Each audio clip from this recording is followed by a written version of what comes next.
thoughts on how you thought the scrimmage went? Overall, it was pretty good. We did a bunch of different situations, got a bunch of guys involved, did some good things on defense, did some good things in special teams, did some good things on offense, and then certainly a bunch of things that we'll try to clean up here as we we'll do a couple days of recovery and then really ramp it up for Arkansas State. In terms of the officials, were there some things that you could learn from them that would help the team? Definitely. We had a couple procedural things. Whether you look at that, fortunately, unfortunately, a couple of young guys just not quite getting aligned right, and a couple of sloppy penalties that we can clean up, but nothing earth-shattering from a procedural standpoint. So that's good at this point in the run-up to Game 1. Offensively, how do you feel about where the team is right now? We're doing okay. You never know until you're going against a real opponent. Compared to years past, we've done some things a little bit better. We've done some other things that we might want to maybe improve upon or do differently. But I like kind of just generally where we are, and then we'll kind of plug in and really truly get ready for a game plan week. Chip says depth chart comes out tomorrow. Mm-hmm. The last few decisions that you have to make. I mean, is there something that weighs most heavily on you in terms of making a decision as to who's the top of the depth chart? No, I think we've got some really good competitions at multiple positions, and so that's a good thing.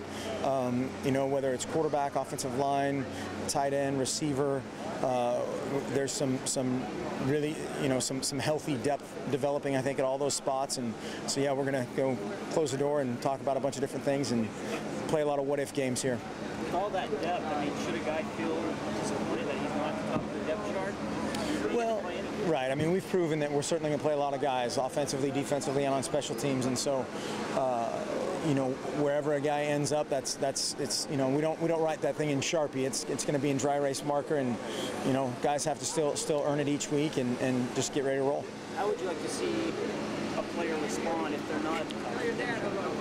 Well, that's always different. It's certainly a level of what do I have to do differently, or some guys maybe there's a little bit more explanation that goes on than others.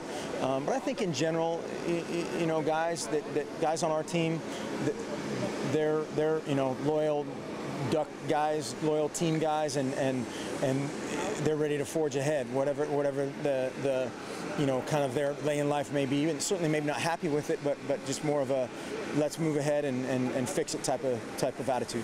I have to ask you about the quarterbacks. If I didn't, I would be doing my job. So how difficult is that decision for you?